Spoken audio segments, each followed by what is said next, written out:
Good evening, everybody. I am Dr. Heather Moore, owner of Total Performance Physical Therapy. Tonight we are going to talk about running with back pain.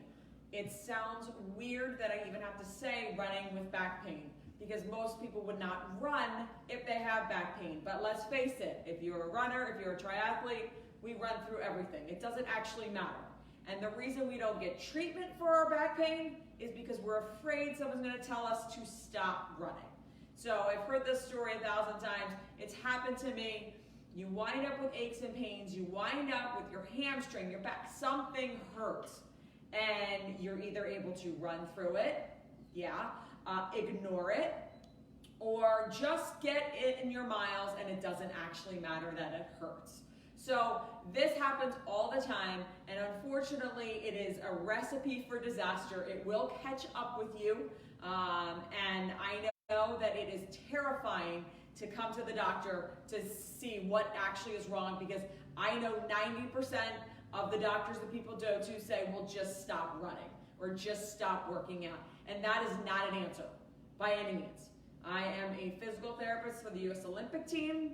I have to move mountains to tell someone to stop running. So I use that in my practice every day. So does everybody here. We're all very active.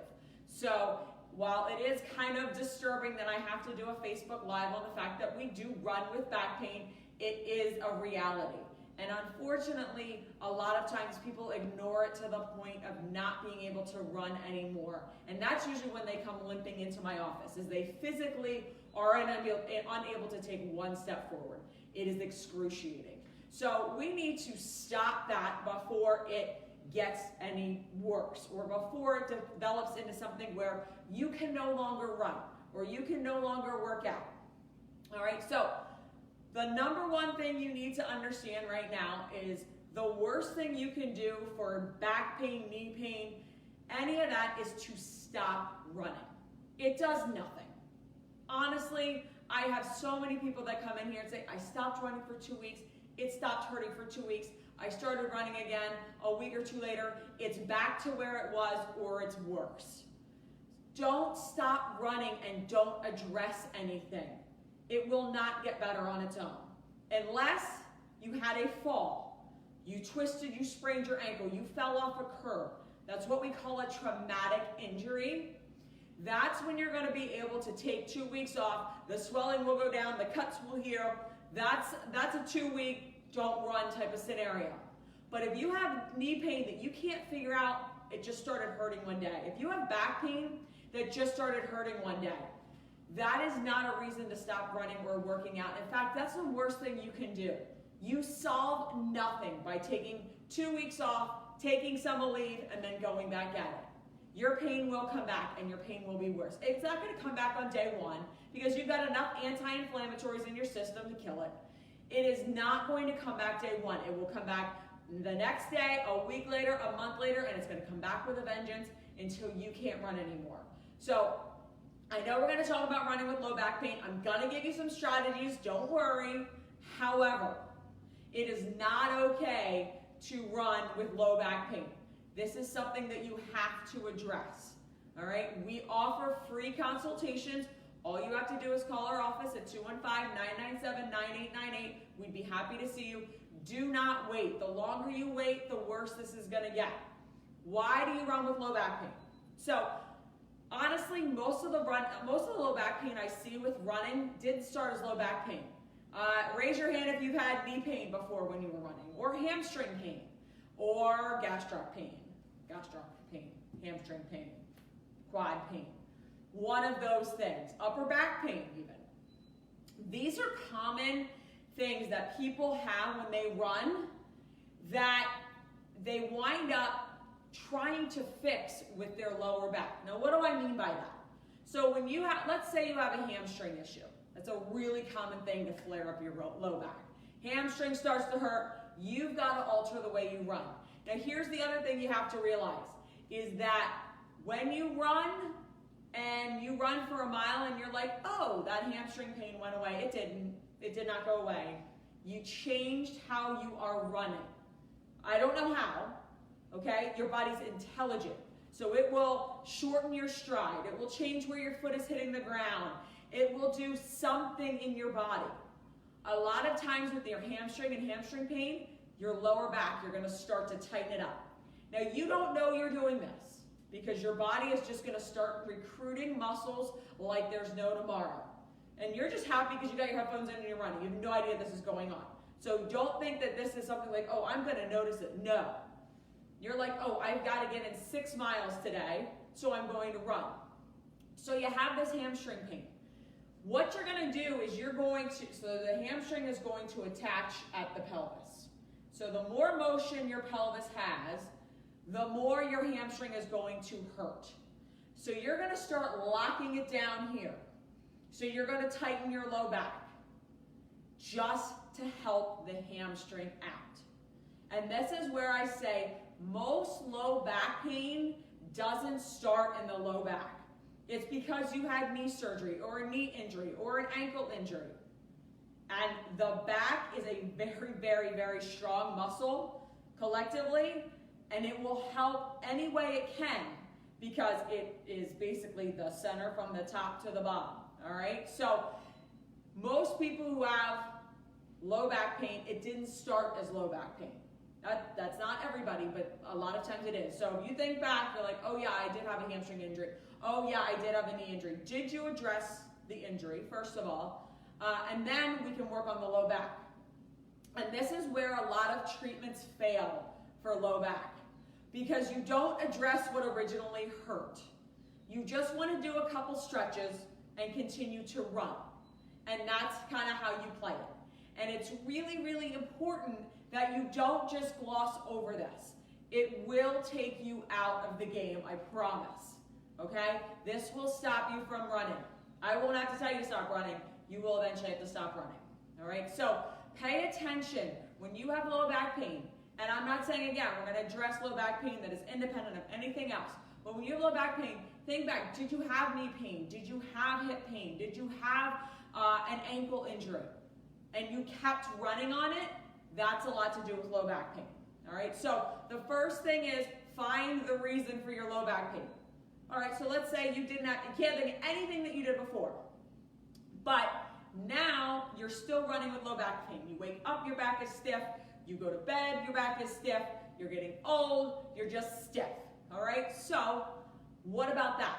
So a lot of times when I look at runners and I talk to runners and we're talking about low back pain, the form and the core is shot. Okay? And that is probably the biggest reason that people have it. The stride on people is like out here. I see a lot of people heel striking. I see a lot of people with improper running mechanics. And this is the biggest cause of low back pain. So let's just take, for example, if you strike with your heel, if you're a heel striker, what you are doing is every time your foot hits the ground, you're putting the brake on. Literally, that's what you do when you strike with your heel. You're actually applying the brake. So you're hurtling your body forward and applying a brake at the same time. So the brake comes up the back of your leg, to the hamstring, to the glute, up the low back is going to absorb it. Now, I am not saying to go out tomorrow and become a mid-foot striker. Please do not do that. It is not going to be beneficial for you. In order to change your running form, you have got to do certain exercises in order to be able to do that. So please do not go out tomorrow and just say, well, I'm a heel striker and I'm going to go run. No, it doesn't happen. There's a lot of gait mechanics that break down with running that you are unaware of, okay, that can absolutely just cause low back pain. So a lot of low back pain is due to overstriding too, all right? So you're way out here. You're taking these giant leaps. That's not okay. Because then your body's going to start to twist. Or you start to pick up your pace faster than you should. I'm not a big advocate of running with anybody. Yes, I am antisocial, but beyond that, I am not a big advocate of running with anybody because it changes your running form. You have to change your running pace because you are not running the exact same pace as somebody else. Yes, you may have the same marathon time, but you may run the first half of that marathon faster than the other person. You may hold, a 6-minute mile. They may hold a 6:05. You're like, what's the big deal? 5 seconds? I know it doesn't seem like a lot, but you have to change your running style, whether you're coming up or they're going down. You don't just change your running style to be able to change it, especially when you're running next to someone, you tend to emulate them. All right, so running with low back pain, number 2, is caused by improper gait form, improper running form. And no, please do not go online and just say, oh, look, they told me to be a heel striker, or they told me to be a midfoot striker. You are not going to go out tomorrow and be like, oh, midfoot strike.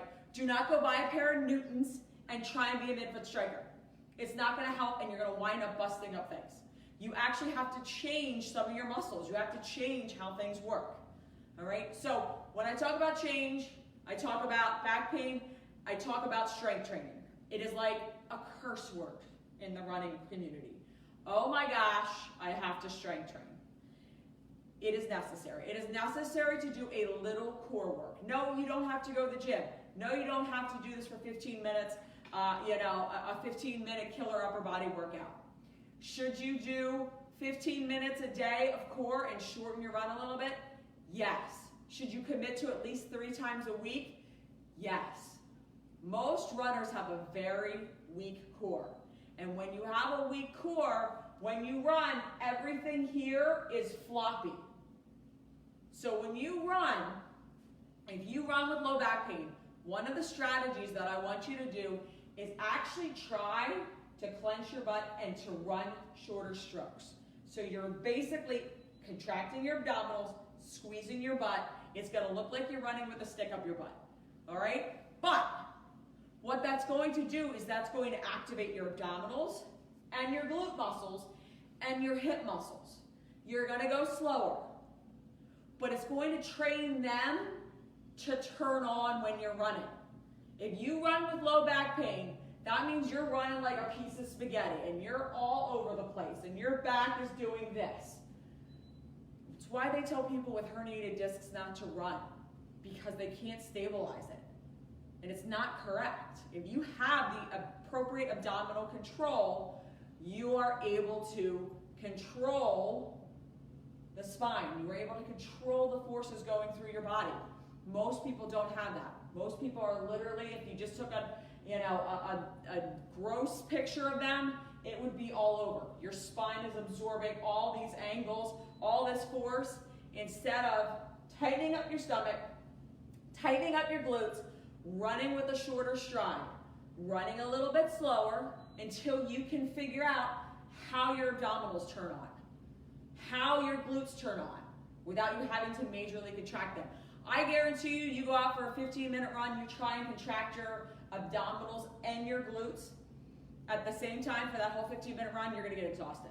And you shouldn't. If you're a long-distance runner, that should not be a problem for you. But most of you will. How do you contract your abdominals? You should basically punch yourself in the stomach, okay? You're going to feel your abs turn on. You don't have to do it really hard. You just turn it on like this, all right? Quickly, just a little one, and you'll feel your abdominals. That's what you have to hold. That's the position you have to hold to help your back. Your back has no support if your abdominals are not turned on. So it's going to be like waving around like this, and then guess what happens? The muscles in the back are grabbing onto the spine, saying, okay, we're going to do whatever we can to get you through this run, but it's not going to be enough, and eventually they will fail. So they need these guys to be able to pull and tighten, and then they can still work, but they won't have to work as hard. All right? And the final thing, running with low back pain, it's because people don't spend time recovering. There is no time recovering. And this is a major, major point that most people miss. And everyone wants to talk to me about their mile time or things like that. It is not going to get any faster unless you recover. It's not, and I promise. And recovery doesn't mean just sit on the couch. I hate to stretch. I don't stretch. I rarely stretch. But is it necessary? I don't know. I'm not a big stretch fan. Foam rolling, completely necessary. All right? And we are going to be hosting a foam rolling webinar. I'm going to post it in this actual feed so you can be a part of that, and it's going to go through what you need to be doing. But I like foam rolling because one, it breaks up the knots. So if you've got a tight low back, it's gonna break open those knots a little bit. Two, it's an active recovery, meaning I can do it a minute here, a minute there. I don't have to stretch. In order to get a good stretch, you have to do it 30 seconds, 6 times in a row. I don't have the attention span to do it 30 times, 6 times in a row, and then switch to the other side. It's boring. I don't like to do it. I'm not saying it's bad, and I'm not saying don't do it. If you love to stretch, stretch. But foam rolling is a really important part of your day. Even if you don't work out, if you are a desk worker and you sit all day, it is extremely important that you foam roll, just to loosen everything up, to get the blood flowing, to get the knots out. Again, we're going to be hosting a foam rolling class that I'm going to be putting in the comment section, so you are going to be able to sign up for it. I highly recommend it if you are running with low back pain, you work out with back pain, anything, you need to be on that webinar. So click on the link and put your name in and show up, and we will go over exactly how you can start to decrease some of this pain that you're running with. Thanks, and have a good night.